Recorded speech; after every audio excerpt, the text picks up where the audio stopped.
Una po sa lahat, magandang hapon po, no? Tanong ko lamang sa inyo, dahil ngayon po ay bare months na, ano bang gusto nyong makamit bago matapos itong taon na to? Para po sa akin po, ang gusto ko pong makamit po bago katapusan ng taon ay magkaroon po ng masayang buwan po. Tulad ng siyempre, gusto ko po makapag-travel, makapag-eat po. And siyempre, makapag-banding po ang aming pamilya upang sa ganun po ay ma-enjoy po namin ng taon na ito. Siyempre, hindi natin may iwasan na may magkakahiwalay-hiwalay din tayo, may mamamatay. So kailangan, habang ngayon pa, enjoy mo na habang buhay pa sila. Ikaw naman. Ako po, parang gano'n na rin po yung sagot ko. Kagaya po sa kanya, pero more on family po. I see. Paano to? Kunwari, mamili kayo dito sa tatlo na to, no? Pag-ibig, utang sa pera, o kamatayan. Para sa inyo, ano bang pinaka-nakakatakot dito sa tatlo na to at bakit? Siguro po, para po sa akin, kung iisipin ko po na mabuti po, kung sa buhay na po ito, is kamatayan na po talaga. Kasi po ang kamatayan, wala na po talaga yun sa mundo at literal na wala ka na talaga and wala ka nang gagawin, nakaano ka na lang po. Literal na patay lang po. Yun lang po. Ikaw naman, sa tingin mo, ano bang pinaka-nakakatakot sa iyo? Para sa akin po, yung sa kamatayan din po. Gawa po ng hindi ko po kasi alam kung ano pong kasunod pagkatapos po tayo pumanaw dito sa mundong ibabaw. Halimbawa, gusto niyo mabuhay ng napakahabang panahon. Ilan pa kayang taon gusto mo magtagal dito? Para po sa akin, gusto ko po mabuhay po hanggang sa pagkabuhay po ng aking mga grandson po. Mga magiging anak po ng aking mga apo po, ganun po. Yun lang po. Ikaw naman. Para sa akin po, parang ganun din po. Tapos, para sa akin po, okay na po ako basta matupad ko po lahat ng mga gusto ko po. Like, kunwari may mag-offer sa inyo ng 100 years, okay lang sa inyo yan? Opo, okay lang po yun. At least po, buhay pa po ako. At may magagamit po ako, may magagamit po yung buhay ko po para sa ganun po. Ikaw naman. Opo, tatanggapin ko po to. Tapos, ko po to, parang i-cherish ko po to sa pagsisilbi po sa ating Panginoon. Pero, alam niyo ba, hanggang kailan kayo magtatagal dito? Magtatagal po kami hanggat tapos na po ang aming takbuhin. Ikaw? Para sa akin po, hindi mo po masasabi kung kailan po yung oras mo. Kaya po, araw-araw lang po magdasal sa Panginoon at gawin mo po yung best mo kada araw. Kasi halimbawa, syempre kasi ito yung problema, no? Hindi ko kayo tinatakot, no? Huwag naman sana, bigyan sa gitna ng interview, bigyan tayo bagsan dito poste. O huwag naman sana, biglang magkalindol na tayo naman ay madadali dito, no? Kasi parang ganito lamang yun, eh. Familiar ba kayo sa nangyari sa Cebu? Yung 6.9 magnitude? Opo. Anong Familiar masasabi niyo doon? Para po sa akin ay hindi po agad po tayo nakapaghanda po agad kasi biglaan din po yung lindol and marami na din po nangyayari. Tulad po ng mga pagbaha po. Nangyari po ito dahil hindi din po tayo handa at nagkaroon po tayo ng flood control project po. At yun din po ang naging sanhi kung bakit baha po sa ibang lugar po, tulad dito sa San Pablo. Para po sa akin, ang nangyari po sa Cebu ay isang lesson po na dapat maganda po tayo sa anumang oras po dahil hindi natin alam ang mangyayari po sa mundong ito kung ito ba'y matatapos na o hindi. Para sa akin po, nakakatakot po to. Gawa po ng hindi po natin inaasahan yung mga gantong kalamidad. Tapos lalo na hindi pa po tayo handa, talagang madami pong nasalanta po yan. Oo, kasi imagine mo, kapag kayo nanonood ng balita, nangyari lamang yan, parang around 10 or 9 lang ng gabi, no? Ano bang ginagawa nyo pag ganyang oras? Tanong lang. Para po sa akin, ang ginagawa ko po nun ay naglalaptop po. Nagawa po ng PR2 po namin. Okay, ikaw naman. Ako po, siguro po, nag-aaral po ako ng mga ganong oras o kaya po nagdadasal po.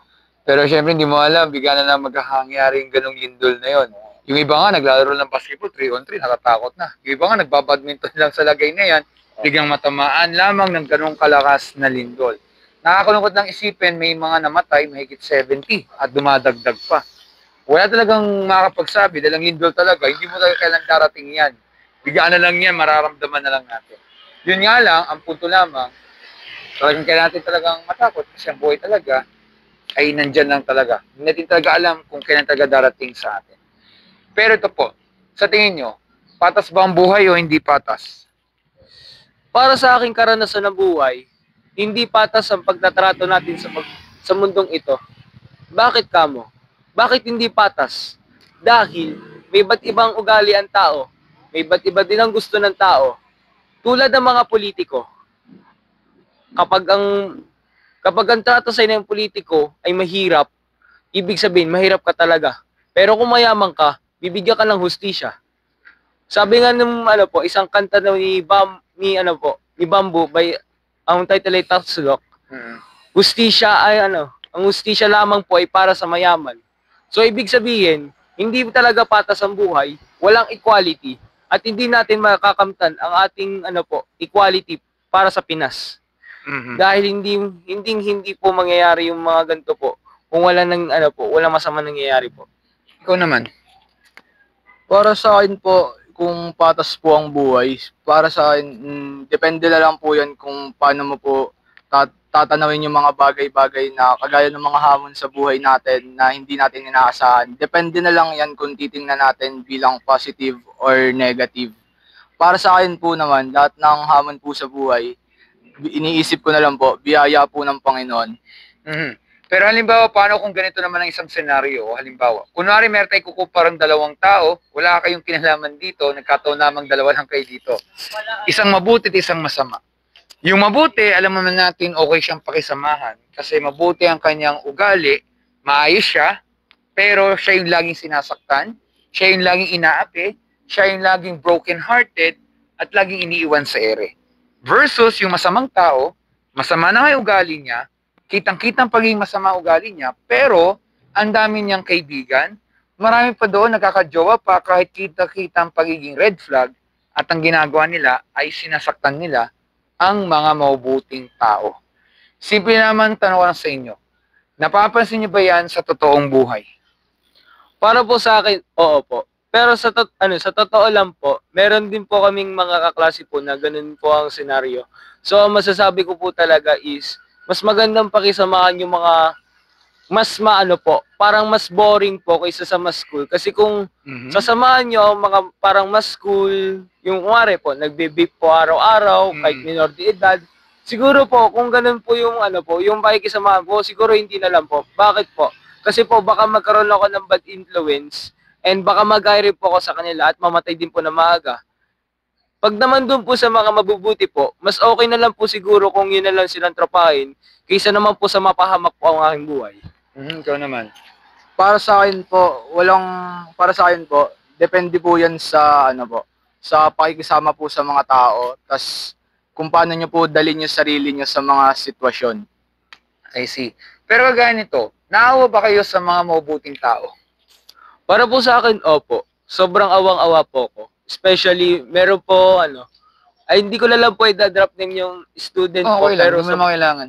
Pero sobrang awang-awa po ako sa kanya na tipong gusto ko na lang po siyang tulungan pero nahihiya rin po ako.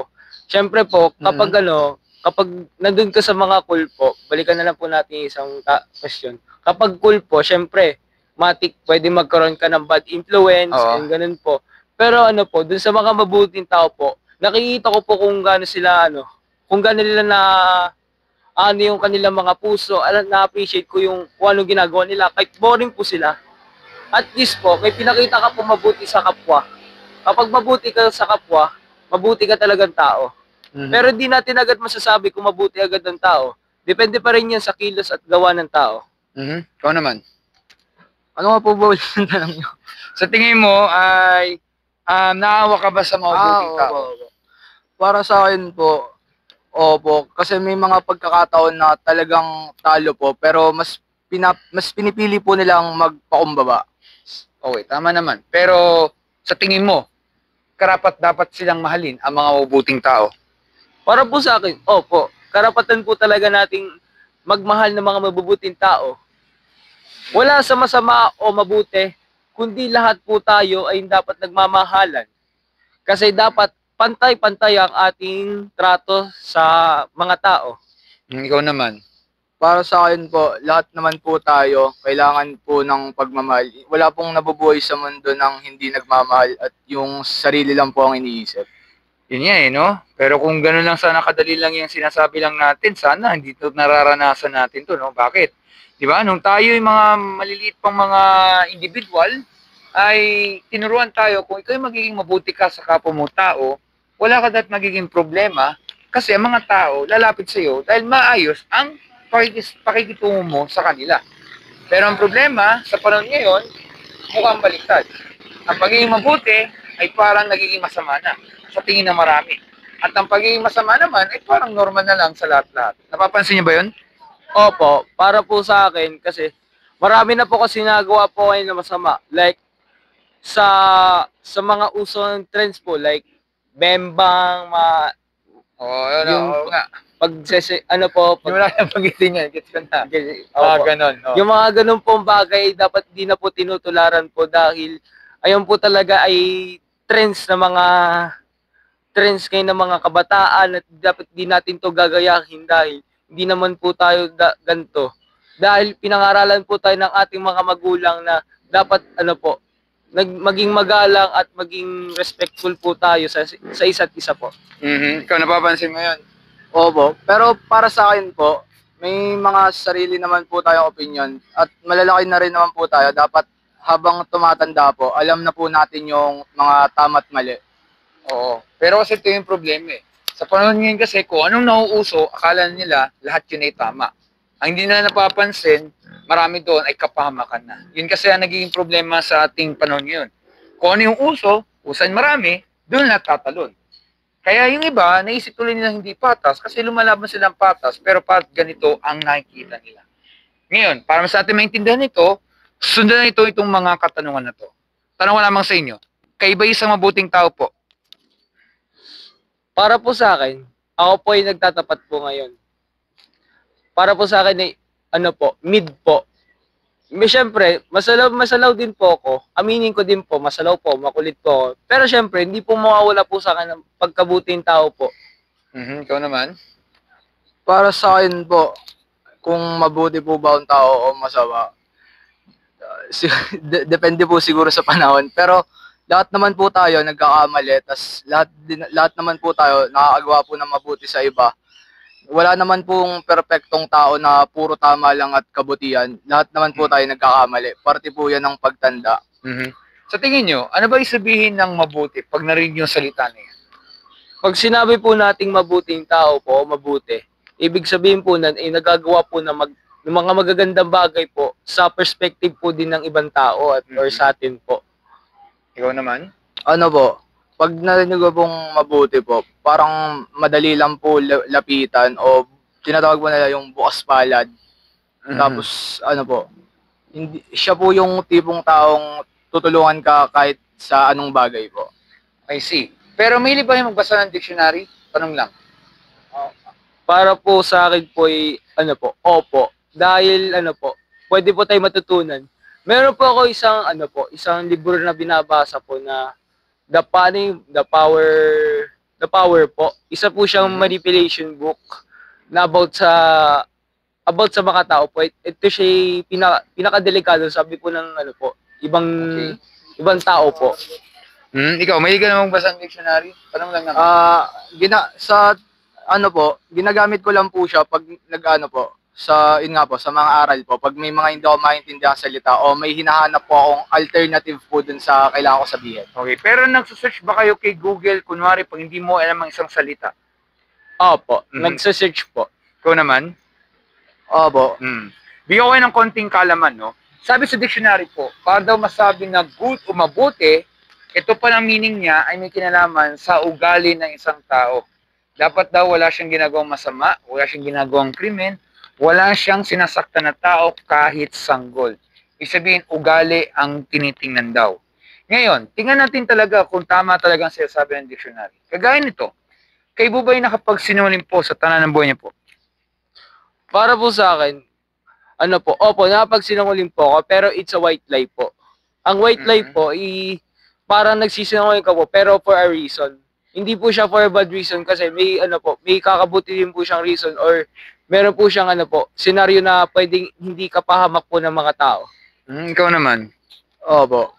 Ano ba? Oo. Ano ba po ulit Kung yun? ikaw yung nakapagsinungaling ka na ba sa tanan ng Ay. buhay niyo po? Opo. Lahat naman po siguro nakapagsinungaling na po. Oo, yun nga ang problema. Lahat po tayo dyan ay guilty, whether yan pa yan ay white lie. Kasi totoo, ginagamit ang white lie para maprotektahan natin ang isang sitwasyon, pero it's still a lie. Kasi pwede ka hindi mo magsalita eh. Kung hindi mo kaya magsalita eh. Kasi pag tayo nagbigay ng ibang impormasyon, ibig sabihin talaga, hindi tayo nagiging tapat sa maraming bagay. And somehow, mayroon ring consequences na hindi natin napapansin pag tayo nagsisinungaling. Siyempre, hindi mangyayari yan agad-agad, pero baka bukas, ay, ganito na palang consequence nito, kasi hindi tayo naging tapat sa isang salita. Kaya ang totoo talaga, lahat talaga tayo dito ay guilty talaga. Pero ito po, kayo ba ay nakaranas na magnakaw ng isang gamit sa tanan ng buhay niyo po? Mapalapis, ballpen, barya, may napo sa kalsada, hindi mo na binalik, or nagnakaw ka o nangopya ka ng exam or quiz sa tanan ng buhay niyo po pag nanakaw ng sagot. Kayo ba nakapagnakaw na kahit anong halaga? Para po sa akin ay ano po, nagtatapat po ako dito po Ano po, nakapagnakaw po pero hindi naman po about sa pera. About po siya sa ano po, mga bagay po. Like tulad nga po, ballpen po, lapis. Kasi may reason din po kung ba't po ako magnanakaw. For example po, wala po akong pera. And yung isang kaklase ko po, madamot po. So, wala akong magagawa po dun sa isang kaklase na meron yun lang po siya. So, ang gagawin ko po, nanakawin ko po, pero ano po, babalik ko rin po kagad, pero hindi ko na lang po sasabihin kung sinong kumuha po. Ikaw. Yung mga, yung mga ballpen lang po ng kaklase ko. I see. Tapos yung mga sagot po. Imagine mo, kunwari kasi, nandyan yung police station sa Dicalion. Halimbawa lamang, no? Sa totoo, ubos po tayong lahat. Kasi imagine mo, pag sabi mo kasi nagnakaw ka, hindi yan sa sarili sa atin. Hindi sa atin talaga. Kaya ang totoo talaga, ubos po tayong lahat, at baka sa totoong buhay, wala na makakagraduate sa atin. Lahat na tayo drop out na sa pagnanakaw. Ang punto lamang ay ganito, may trust issue ng tao pag nakita tayong nagnakaw ng maliit na bagay.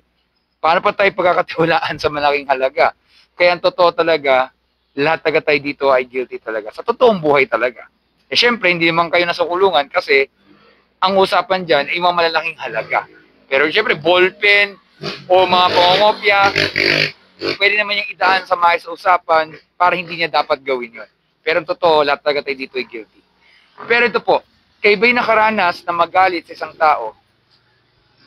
Para po sa akin po ay, opo, nagagalit din po ako sa isang tao, pero may rason din po.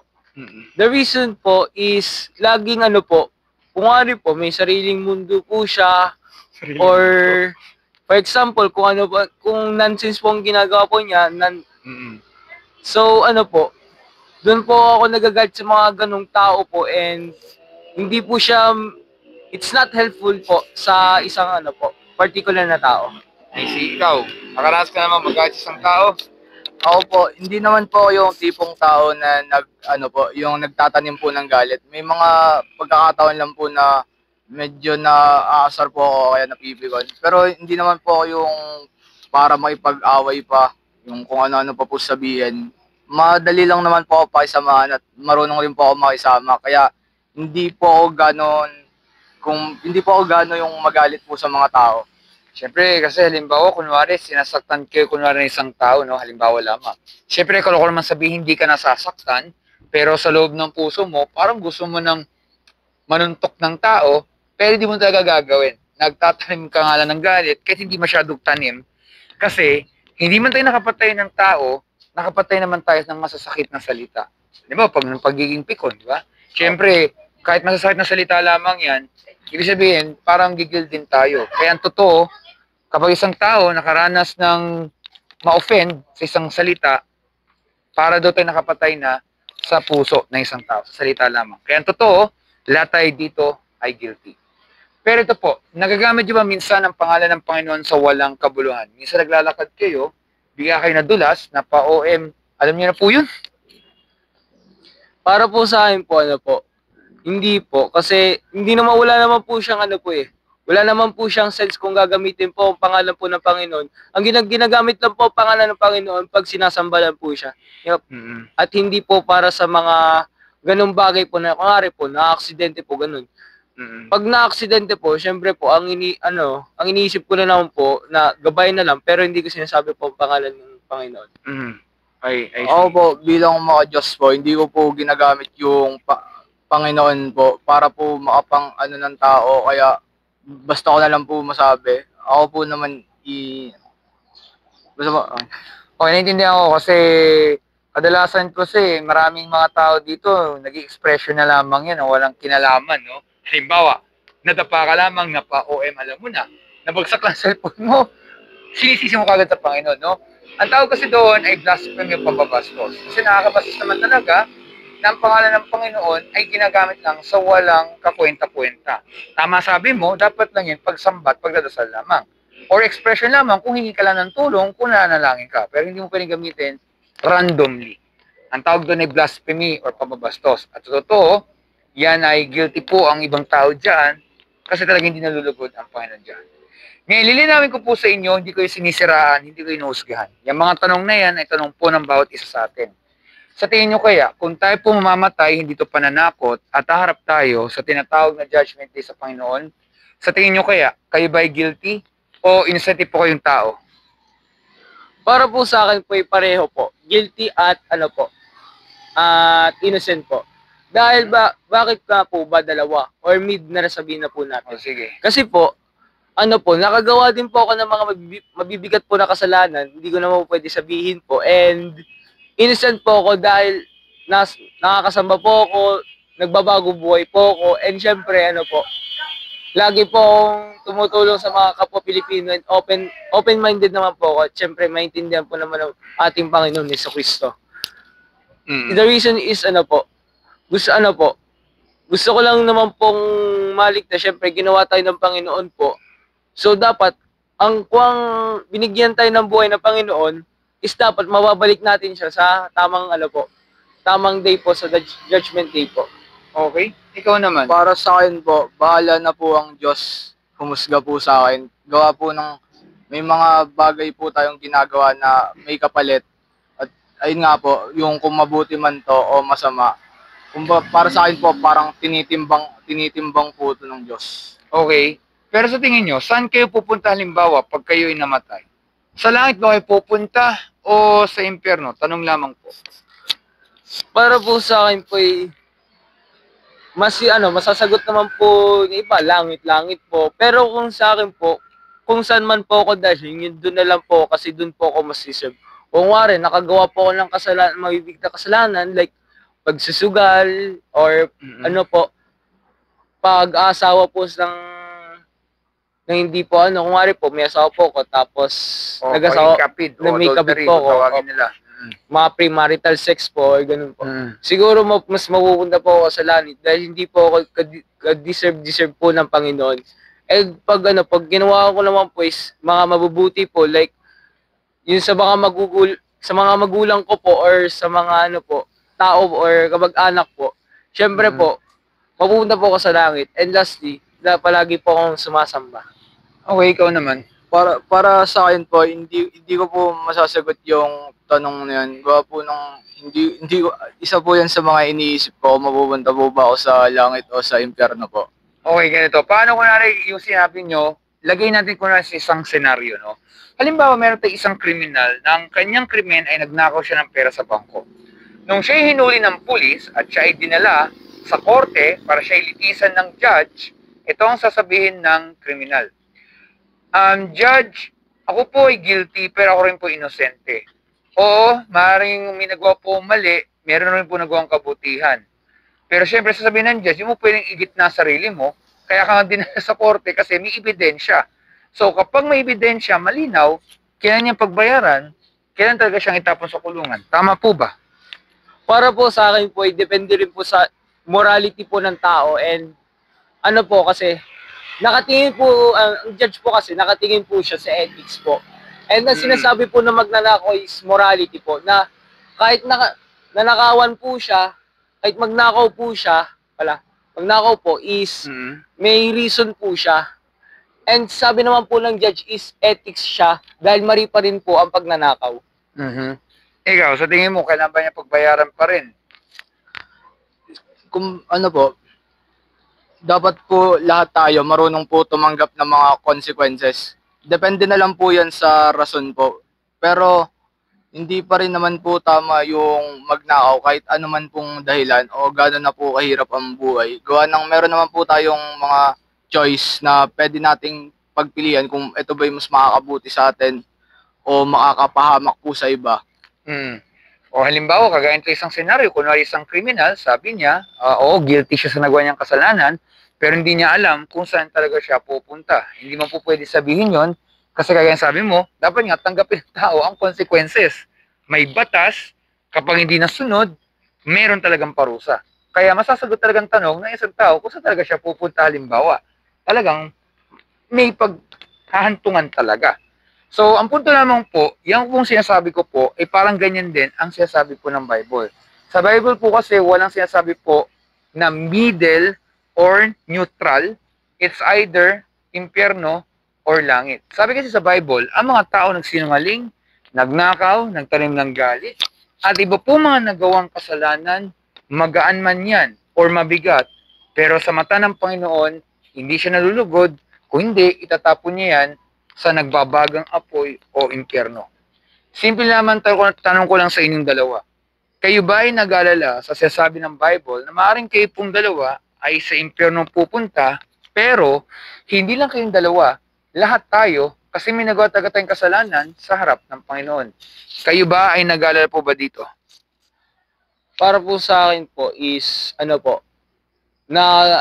depende po dun sa senaryo na nagawa ko po. Pero kung ito man po ay utos ng Panginoon po, syempre, kung ano pong ginawa ko po malian, dun ko po deserve na mapunta. Kahit ano man pong gawin ko po, or pagmamakawa po sa Panginoon, kung mabigat man ang aking mga naging kasalanan, di po ako punta sa simbahan or sa mga kapilya po, para po maghumingi po ng kasalanan, is wala pa rin po.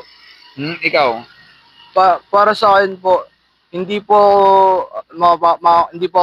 wala po akong karapatan manghusga kung ang tao po ba ay nararapat na mapunta po sa langit o sa impyerno dahil tayo ay tao lamang po.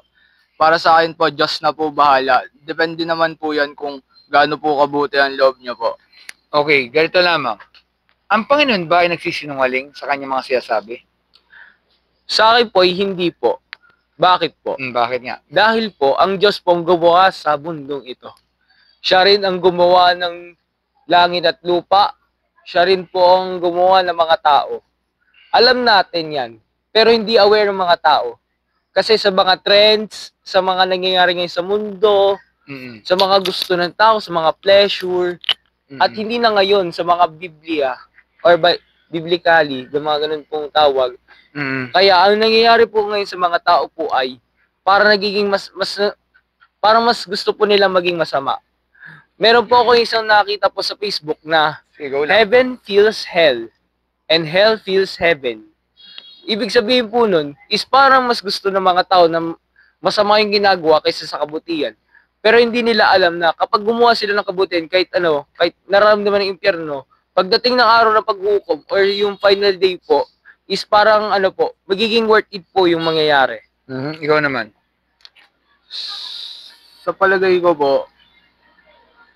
kagaya nga po na sinasabi ko, depende na po talaga yan sa Panginoon kung saan po ba talaga niya ako ilalagay.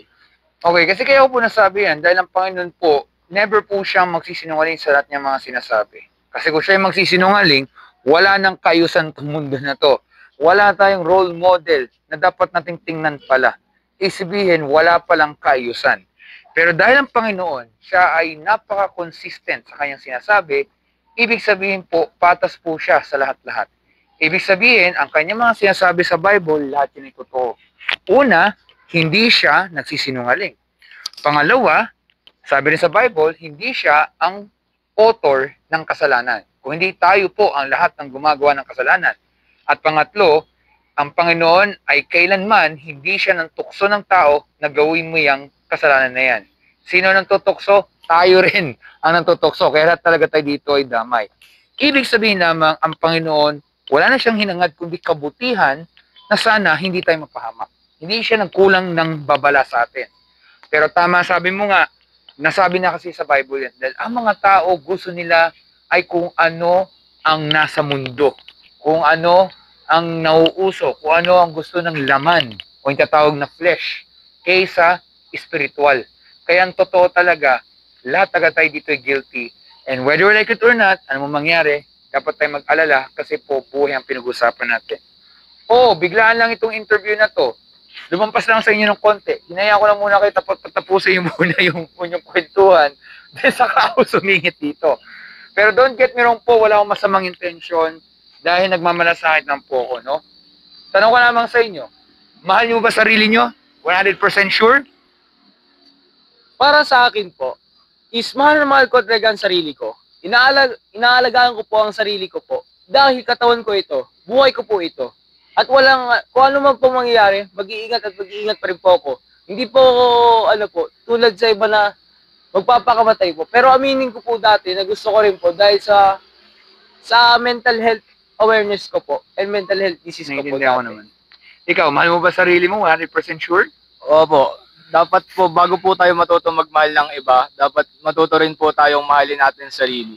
Paano kunwari may nagawa kayong isang kasalanan, kunwari? Mahal mo pa rin sarili mo? Para po sa akin po, opo, mahal ko pa rin po ang sarili ko po. Kung maliit man po ang kasalanan o malaki, mahal ko pa rin po ang sarili ko po. Kahit ang kasalanan, ang mangyari po is nakipaghiwalay po sana yung girlfriend po, is mahal ko pa rin sarili ko po. Dahil sarili ko po ito, buhay ko po ito. Paano po? Pagsubok ko po ito. Ikaw naman. Opo, bakit? Mahal mo ba sarili mo Okay, kahit may nagawa kang kasalanan? Opo, gawa ng, ako na rin naman po yun eh. Siyempre dapat po natin tanggapin po sa sarili natin yung mga nagawa nating kasalanan.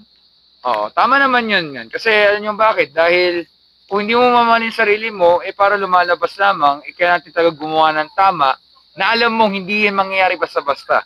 Pwedeng isang araw, puro kapalpakan ang ginagawa natin.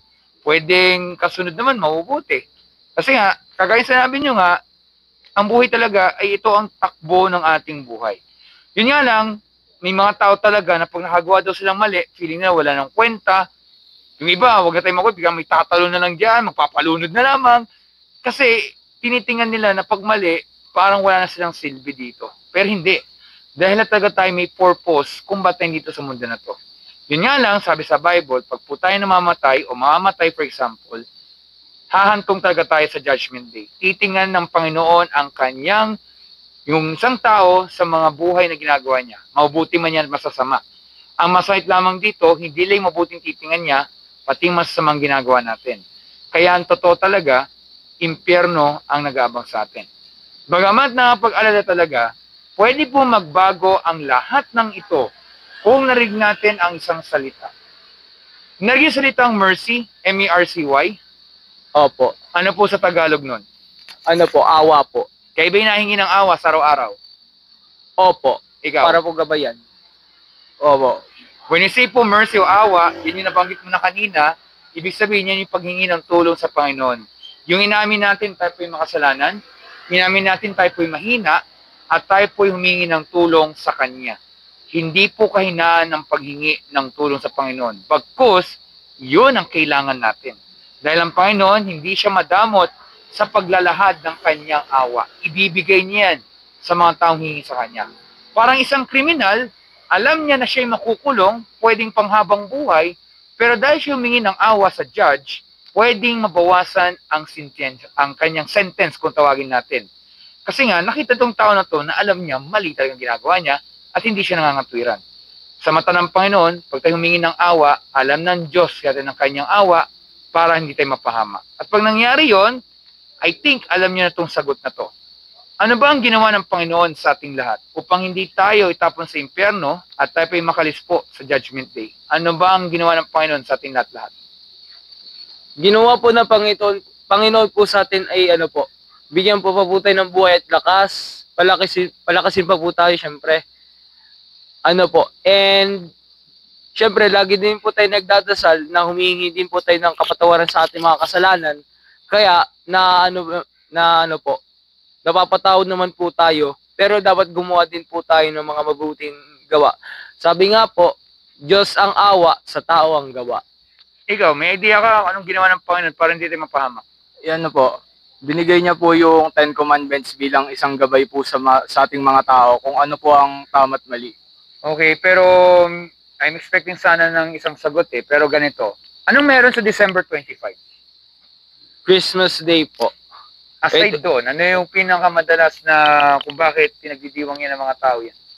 Pinagdidiwang po ng Christmas Day ng mga tao upang pasalamatan ng Panginoong Hesukristo po. So ayun, no?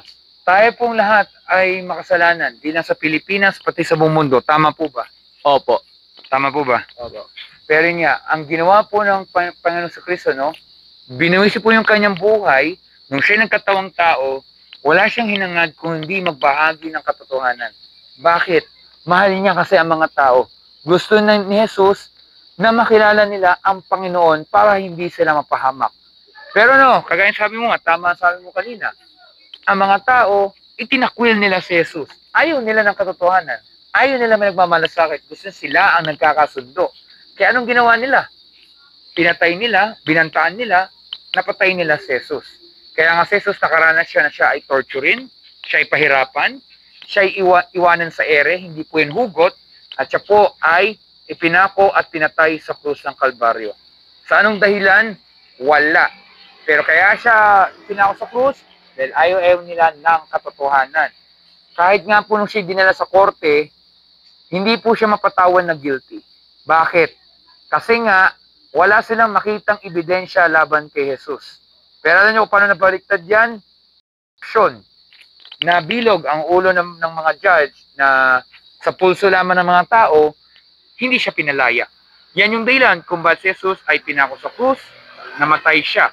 Pero hindi lang siya tao, siya rin yung Diyos. Kasi alam niya, ang pagbabahagi ng katotohanan ay kapalit ng kanyang buhay. Kaya siya naging Diyos. Kaya siya nabuhay sa pangatlong araw bilang hudyat na matagal na pong natalong kasalanan, matagal na pong natalo ang kasamaan, at meron pong buhay na walang hanggan.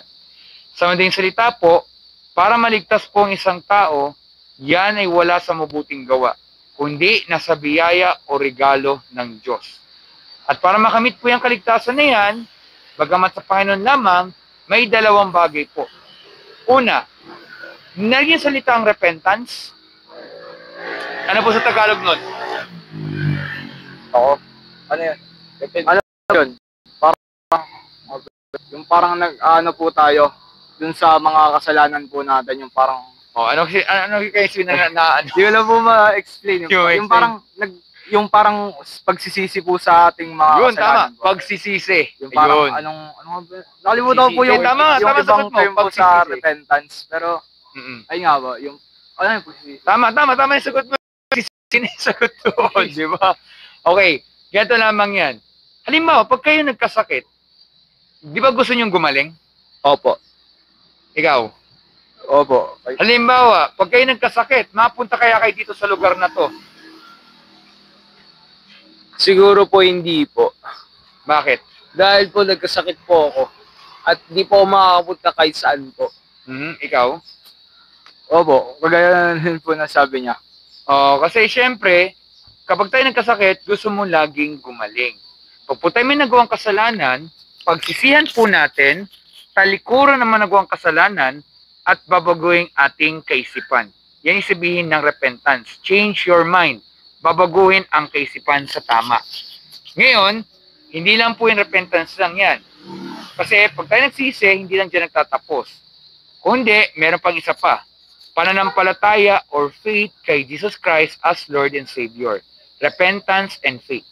Pag nagawa ating dalawang bagay na yan, ay pwede patawarin ng Panginoon, bibigyan tayo ng bagong puso't isipan, at tigit sa lahat po, anuman ang pagsubok na pinagdadaan natin, meron pong pag-asa. Hindi sa mundo na to, kundi sa Kanya lamang, at dahil doon, meron pong buhay na walang hanggan. So, bago po umalis, meron na ako mabisa tanong lamang. Sa tingin nyo kaya, nagsasabi kaya ako ng totoo sa ating napag-usapan po?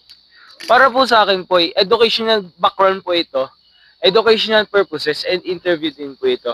So masasabi ko po is katotohanan po ito. Dahil po, nagtatanong po kayo about sa mga kaalaman po namin or knowledge, sabihin na po natin, upang sa ganun po ay may mga mapanood po na ibang kabataan at ma-inspire po sa amin sa mga sinasabi po namin. Opo, pili ko po, based on experiences po yung tanong, tas yung tungkol po sa moralidad ng tao at kung paano po nila tanawin yung buhay po. Pag-iisipan niyo po ba ang ating napag-usapan po? Opo. Dahil po ito po ay it's our knowledge. And our knowledge is gained in our experience. Sabi ng isang advisor po sa amin. So dapat ang ating mga kaalaman ay dapat pinag-iisipan po. Dahil po ito po ay magdadala po sa atin ng kabutihan po. Ikaw naman. Pag-iisipan mo ba ang ating napag-usapan po? Yung mga iba lang pong tanong tungkol po dun kung mapupunta po tayo sa langit or impyerno po. Gawa po dun po ako mas mga nagre-reflect po talaga na tanong. Okay, parang ganito naman. Meron ba yung Bible sa inyong mga bahay? Meron po. Ikaw?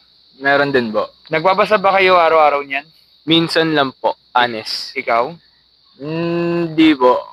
Okay, ganito naman. Pag kayo'y nagugutom, anong gagawin niyo? Matutulog na lang po or iinom na lang po ng tubig. Hindi ka nakakain? Di na po. Oo, ikaw. Pag ikaw nagugutom, anong gagawin mo? Po, titingnan ko po sa lamesa kung may pagkain po o kaya po sa rep po. Okay, pero isabihin kailangan yung kumain araw-araw pa hindi tayo magkasakit. O kahit naman ikaw, naintindihan ako, pero syempre kakain tayo kasi kundi magkakasakit talaga tayo, no? Sana ganyan din po yan sa Bible. Sana mabasa natin ang kanyang salita araw-araw kasi parang yan yung love letter ng Panginoon sa ating lahat. Kaya tayo dito sa mundo na to ay para makilala natin ang Panginoon at siya malugod natin habang buhay. Kasi nga, to summarize lamang po, kaya tayo dito sa mundo na to ay para makita natin na siya maging sandigan natin sa lahat. Dahil ang bad news po, lahat po tayo guilty, lahat po tayo makasalanan, lahat po tayo ay sa impyerno pupunta. Kasi yan ang hustisya ng Panginoon sa ating lahat. Pero mabuting balita, maraming maliligtas. Hindi nga lang po lahat. Siyempre maganda po kung tayo po ay maliligtas, kung talaga pong tayo po ay nagsisi po sa kasalanan, repentance, at nanampalataya or faith kay Jesus Christ as Lord and Savior. At pag nangyari yung dalawang bagay na yan, ay tsak, pwede patawarin ng Panginoon, bibigyan tayong bagong puso't isipan, at higit sa lahat po, anuman ang pagsubok na pinagdaan natin, meron pong pag-asa. Hindi sa mundo na to, kundi sa Kanya lamang, at dahil doon, meron pong buhay na walang hanggan. So, maraming salamat po dito sa oras na to. Meron ba yung katanungan po? Wala na po. Ikaw? Wala po. So, walang katanungan po kayo nagpapasalamat dito sa oras na to. Mag-ingat po kayo. Stay safe po. Stay dry. And of course, ride safe na rin po. At higit sa lahat po, advance Merry Christmas po sa inyo. So, Thank you po. Sige po. Merry Christmas din po.